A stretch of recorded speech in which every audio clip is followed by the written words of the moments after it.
You're now live. And we are live. So hello everyone. We're going to give everyone a second to tune in, but I'm going to go ahead and post the topic of the live for you. Hello. All right. So thank you guys all for joining. Today we are going to be doing a hair talk, the science behind blonding different hair types with Mark Stuckey and Jay Travis. So if you guys want to introduce yourselves to the audience. Go ahead. Hi, I'm Jay Travis Walters, and I'm one of the National Education Managers here at Schwarzkopf Professional. And I'm Mark Stuckey. I'm head of Open R&D here in Culver City for North America. Perfect. And just to check, can all of you guys hear us right now that are tuning into the live? If you can hear us, just go ahead and click the like button so that that we can see. All right. Looks like we're good. Okay, so the science behind blonding different hair types. So we've got a ton of questions from you guys from the question sticker in the story. So thank you so much for asking.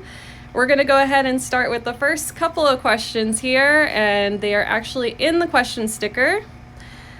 So the first one we're going to go ahead and go over is, let's see.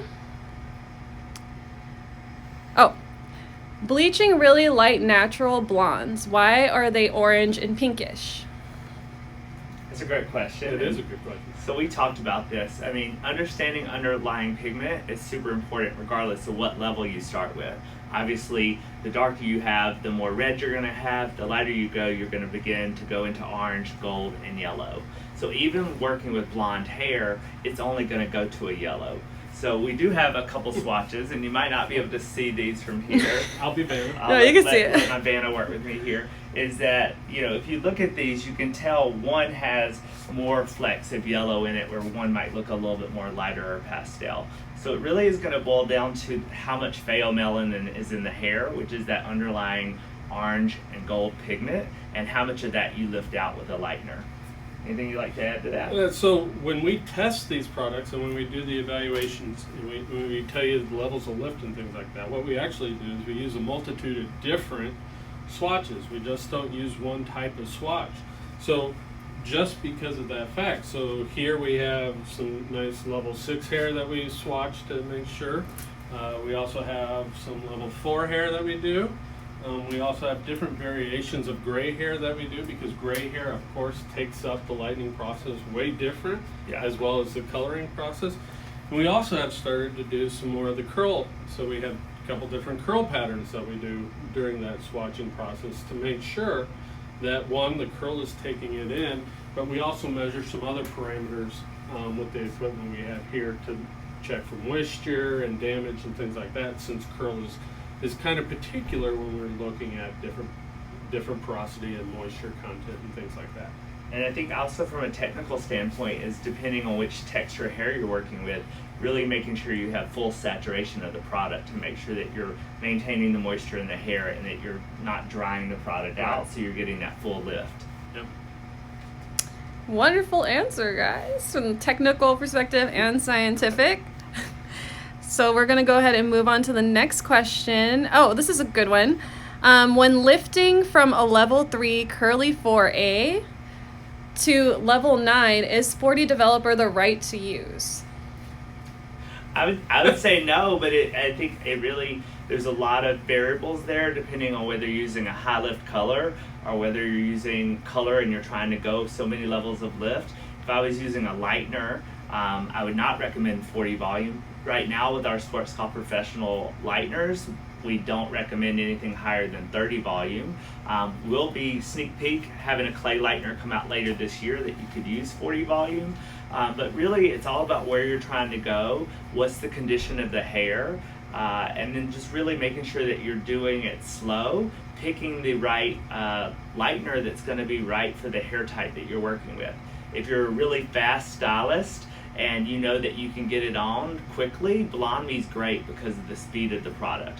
Maybe if you're a newer stylist or your client has a lot of hair that you're working with, maybe you want to work with one of our Vario Blonde Plus or Vario Blonde Super Plus that's going to give you a little bit more time but still give you the lift. Yeah, and the other thing you need to understand is what your client wants with their curl pattern, because Right. understanding that curl a curl client is completely different than a straight hair client. So if you take this example here, this was this curl. After this one is actually double processed, but as you see, you lose that curl pattern, and not only do you lose the curl pattern, but you actually lose a little bit of moisture. If that level of moisture difference from straight to curly is about the same, however, as we all know, that the moisture level for a curly client is way more important than somebody with straight hair, because all of a sudden when they start to lose moisture, they start to puff up more and more and more and get bigger and bigger hair, and everybody knows nobody really wants huge hair. Right.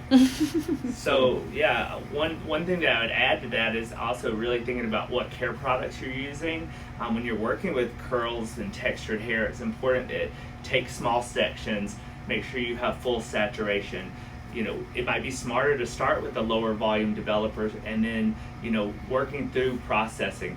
After 60 minutes, maybe shampooing it out, drying the hair, seeing what you have, you might need to reapply it. You're going to see some models that we've done through our stories. We have a One Nation Under Blonde that you guys might have seen already. And sometimes you have to be realistic with the client that they might need to come back more than one visit to get them to the level of lightness that they want to maintain those curls. Yeah. I mean, there is a limit to what we can do and how much damage or moisture or frizz or things that they're willing to take on. Yeah. Our Blonde Me masks are also a really great option to use. If you're not using our Blonde Me line, it is an integrated bonding technology. So there's step 1 that's in your lightener, which is going to help to protect the bonds in the hair. There's a step 2 that's basically going to be used at the shampoo bowl that's going to help you in that mask, that's going to help to seal and rebuild bonds. And then when you send them home with that care product, it's going to maintain those bonds in between visits.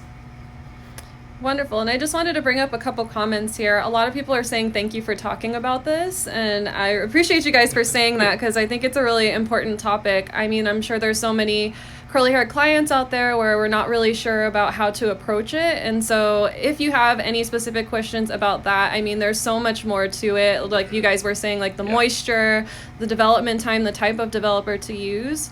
So yeah, just continue asking questions, guys. And another thing too is someone just wanted to reiterate. So when you do lighten the hair lighten hair that is curly, it can relax the curl a little bit. And we show it here. It's not intended, but it does happen. And this is an extreme example. Yeah. But most stylists who specialize in curly hair, they already know that, and they limit the amount of processing that they'll do on somebody. And this topic is actually a little personal to me because my wife has very curly hair like this, and her stylist limits the amount of lightening that she does. She just does highlights and lowlights. However, they do limit it to make sure that her curl does have that opportunity to bounce back. And I think that's where it's important that you really are aware of the products you're using. If you think about our Vario Blonde Plus and our Vario Blonde Super Plus, those are going to have fiber bond technology in them that are going to help to protect the bonds of the hair. And then you want to use our bond sealer afterwards so that you're rebuilding those bonds. It's really super important. And then in the Blonde Me, remembering it's a 3-part system that's going to maintain the hair. And then keep in mind, being realistic with the time frame. You might go a couple of levels of lift on each visit and have the clients come back, have treatments in between. Perfect. Thank you for the thorough explanation. So remember, everyone, Blonde Me is a 3-step system. So it's good for your clients to know as well that it's important for them to do that maintenance at home with the 3rd step to make sure that it creates new bonds and then enforces the existing bonds. Exactly. Got it. All right. And next question, I think this is a really good one. Natural straight fine hair stays healthy after bleach. Curly coarse hair, however, is brittle after bleach. Why? Well, it goes to that moisture comment that I made earlier. They essentially lose about the same amount of moisture, and we limit that as much as we can with the products that we develop. However, somebody with straight fine hair, can take on some loss of moisture and still have the same type of look. However, when a curly hair client does, if they lose even just a little bit of moisture, what happens is their hair gets huge, gets real puffy, they get real frizzy, because the curls are more sensitive to that loss of moisture rather than somebody with fine thin hair. It's much easier to mask any type of frizz or anything with straight hair rather than a curly hair because of that difference in moisture levels. And I think with my experience behind the chair, I have finer texture hair. I mean, I have a decent amount of hair, but it's a fine density. So when I use lightener on my hair, it actually makes it a little bit thicker because it swells the cuticle up a little bit. So it kind of gives me more volume, and I can kind of, like you said, because it's straight, I can get away with kind of hiding that a little bit easier. Yeah. All right. Thank you for the answer, guys. So there's actually one question. I think this is probably more directed towards Mark. But can he discuss covalent bonds versus peptide bonds and the importance of molecular weight? Wow. This particular person, I believe he had said, and it's Hot Dog LA, had said, let me just scroll up, sorry about that. Love chemistry, went back to college to get my chem degree, and hope to work at Schwarzkopf one day. So thank you for the question. Awesome. That is a good question. I tell you what, because of the time constraints on this, and this is a much more detailed question, why don't we bench this question? I'll answer it in the comment section afterwards, and with the more detailed answer, because as anybody who knows me, I like to draw a lot of pictures. Obviously, I don't have a board up here, so next time I will fix that. But I'll come up with some things and I'll post answers to that question. Awesome. I think for the average hairdresser, I think understanding molecular weight is about what the hair can absorb. So understanding what products to use and how to build the hair, and then knowing things like our Repair Rescue has peptide proteins in it, which is going to help to rebuild the hair. So I think that's going to be a great question that we can follow up on. It is, and there are so many different variations with molecular weights. I mean, some of the products that we have are very low molecular weight, some of them are very high, and then of course dye intermediates, they start off one spot and start off somewhere else. All revolve around proteins and things like that. So I'm not ignoring your question. What I want to do is I want to answer it in a little bit more detail because this is so important. So I'll follow up. That's awesome. I'm excited to hear the answer. Yeah. So just to let you guys know too, if your question was not answered, please ask your question on any of our One Nation Under Blonde photos on our feed, and just write it in the comment section. That way everyone gets a chance to know exactly what the question was, and then we'll have Jay Travis and Mark go through and we'll comment back and and answer all your questions. Yeah, and then some people actually ask me on my other account questions, so keep those. Anyway, I answer any questions. So. All right. Perfect. So we got a few more in. Oh, so that's a good one. That kind of goes off by what you guys were saying, but why is curly hair more dry than straight hair? Why is curly hair more dry than straight hair? Just because of the structural differences of the hair. Curly hair has more disulfide bonds throughout the hair, and those take up more room, so there's less room for water and other stuff. And if you look at the shape of the hair with a double helix, and you have double helix upon double helix upon double helix, just physically just less room. However, I think the more important thing to note is curly hair is actually more susceptible to the loss of moisture. So you see more ill effects of the loss of moisture on curly hair rather than somebody with straight hair. Yeah, which totally makes sense. And now that you bring up moisture, I had a question. I know we kind of talked about it earlier before, but in certain geographic areas, there's differences in the water. So the water that people are washing their hair in, so you get more mineral buildup. And I know that in some of those geographic areas, there are certain demographics as well of people who have maybe more curly hair and textured hair as opposed to straight hair. So is there a difference if those two different hair types, somebody who has straight hair and somebody who has curly hair, is washing their hair in the same water, or the same type of hard water or well water is accessing their hair, and they go to a salon and they're lightening their hair, does it have like a different effect or more damaging on curly hair than it is on straight hair with the minerals? So I think there's several ways to answer this. I think like first and foremost, somebody with straight hair might be shampooing their hair more often, so they're putting those minerals into their hair more. Whereas a curly hair client might be going further in between. Or the curly client might have more porosity in their hair, so their hair is absorbing more of the minerals. So I think it's important that we let them know that there's products out there that maybe they can use either at home or in the salon to help to detox and take that out of the hair. Yeah. So, you know, anybody who has ever, you know, lightened a client or somebody from the Midwest, and typically it is a Midwest thing, where people are more prone to be on well water or hard water, where there's lots of minerals, calcium, iron, things like that in that water. Those minerals, while you put them on your hair, they do get attached to the hair themselves. So when you put on a bleach powder or something like that, bleach doesn't essentially 100% go and attack the melanin in the hair. It goes wherever it can go. And some of those actually do grab onto the minerals. And when you do that, it does affect that processing. And it creates a little bit more heat, potentially more swelling, especially in foils and things like that. So all of that puts into an environment where you do potentially get more damage. So anything you can do to ensure that you have, you get rid of those minerals beforehand by, you know, using a deep cleansing shampoo, or sometimes you hear them called a chelating shampoo. Yeah. And you get rid of that will help you do your job. Exactly. And if you didn't know, BC Bonicare came out with our first deep cleansing shampoo. It's in a back bar size, so it's great for a salon treatment. And a little sneak peek, later this year we're going to be coming out with a detox system for the hair. So be looking for that in the fall. And if you want, why don't you grab that picture right there? A little behind the scenes thing. This thing?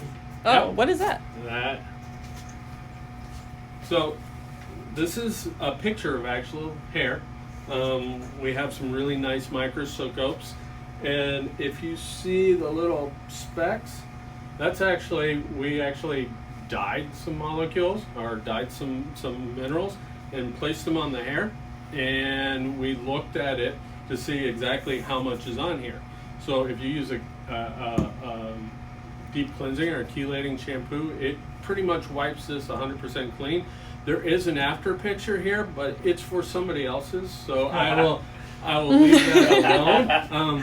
But it's a good example to one where you can actually physically see what's happening on the surface of the hair. That's awesome. And then if you're not sure, it's always important to do a test strand. Maybe have that client come in early, pick one piece. If they'll let you cut a piece, you can always test it. And that way you don't get the whole head with foiled and then say, oh my gosh, something's going wrong now. Yeah. All right. Oh, this is let's go ahead and see.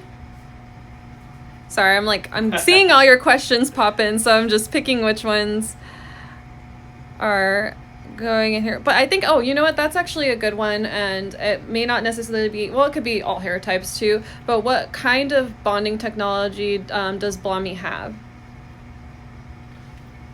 So basically, we call it integrated bonding technology, and so we have magnesium citrate and succinic acid. So those two different chemicals that are in the hair. So I do know that. This is a great quiz Yeah. for you. So we hopefully I'm selling it right. Our national trainer will watch this and tell me later. But And I'll tell you right now. So I think magnesium citrate is our step one, and that's what kind of really like protects or hugs the bonds of the hair when you're doing the lightening process.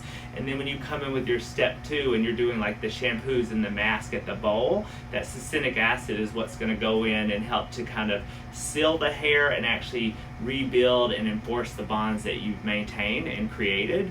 And then in that step three, which I'm not 100% sure, I think it's more succinic acid that's in the at-home care. That's what's going to maintain the beauty of the hair in between your visits.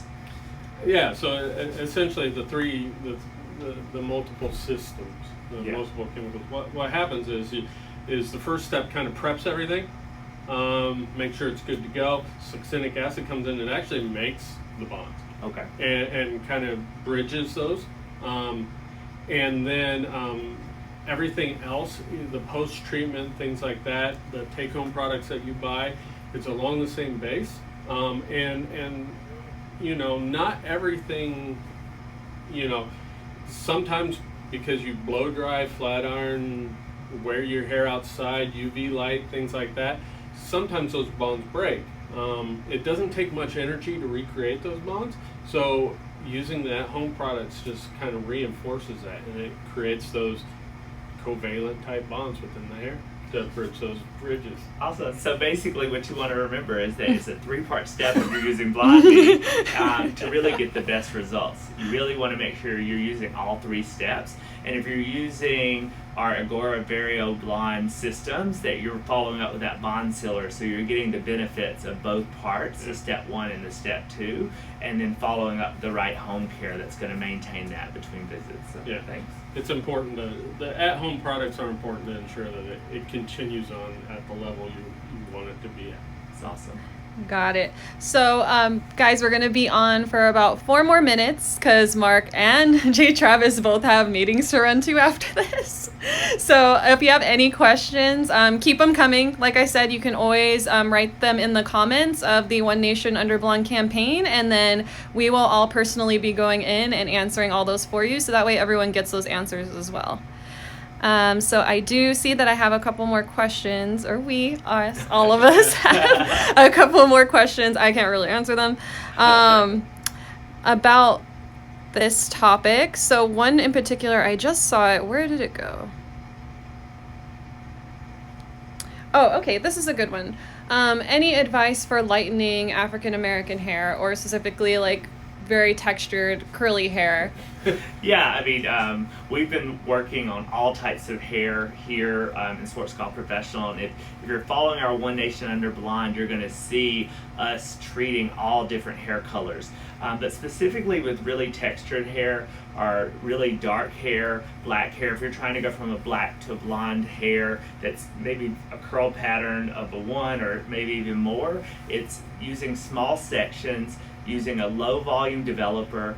Like with Blonde Me, I would really start with our 7 volume and then work your way up because of the power of the product. I would never go above 20 volume developer if I'm working on textured hair. And then really some hot tips like some of our influencer friends use.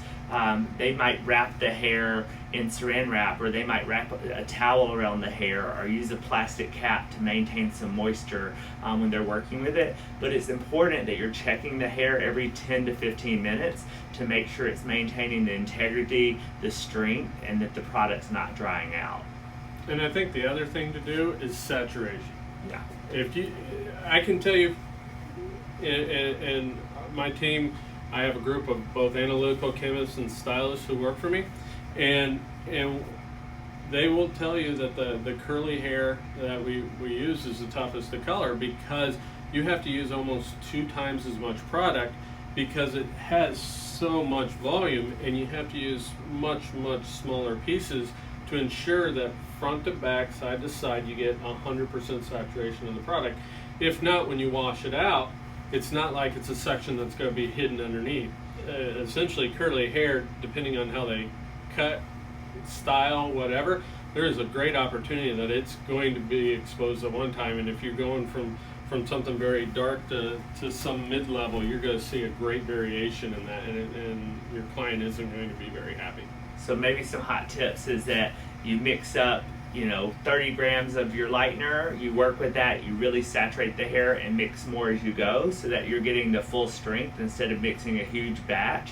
And really maybe working it through with your fingers after you work with the brush to make sure that you fully saturated the hair. Yeah, that's really important. Wonderful. That was a very thorough answer, guys. And we're going to go ahead and finish up. We're going to take this one last question. And like I said again, you can go ahead and comment on our One Nation Under Blonde campaign. Any questions that you have, we will answer them for the public. And so that way everyone's able to get the same information as you from this live. So last question, are these lightening tips for curly hair based on virgin hair or previously colored hair, like a color correction? I mean, I think everything, anytime you have a client, you need to do a full consultation and look at that. If hair has been previously colored, that's going to make a difference as far as maybe how much color you can lift out in one day. Again, doing that strand test and maybe check and see if that hair will lift depending on what product they've had on their hair before. We're going to be coming out with the color remover really soon. That's going to help to kind of lift the hair up a few levels. But sometimes you might need to do like a bleach wash to try to like get some of that color off. But being realistic with your clients, if they come in and they've got a level 2, 3, 4, color on their hair, whether it's professional or a home box, they might not be able to go as light as they want, and it might be a longer time period before they can get there. Yeah, I can't agree with that more. Being realistic of where you can end up is critical, especially on the curly hair. When we swatch here, we'll do it on virgin. We'll also test on damaged swatches. We'll use some straightening products because I know some clients who have curly hair use straightening products to see what the color will do. There's such a wide variation on what ends up happening. Just being realistic, open and honest, and making sure that you have a client who is open and honest about what they have had on their hair, especially if it's a new client, is really, really important. Yeah. So you heard it from the scientist and from the colorist themselves. And I just want to take a moment to say thank you to Hi Felicia Does My Hair for giving all the tips that you are in the comments. It's really helpful. So really appreciate that. And it looks like we are going to be finishing the live for today. I don't want to keep them any longer, but for those of you who are going to be rewatching the live again later in the next 24 hours, this topic is specifically hair talk, the science behind blonding different hair types, with our National Education Manager, Jay Travis, and our Head of Research and Development, Mark Stuckey. Last time, just letting you guys know again, if you do have any questions, comment on the One Nation Under Blonde campaign, and we'll have Jay Travis and Mark Stuckey go through and answer everything for everyone to see. And thank you so much for watching. We'll be posting more lives for the One Nation Under Blonde campaign until the end of the month. So if there's any specific topics that you guys like to have more information about, just send us a DM and we will make sure that that happens. So thank you so much, everyone. Thank you for tuning in. Thanks, guys. All right. Bye.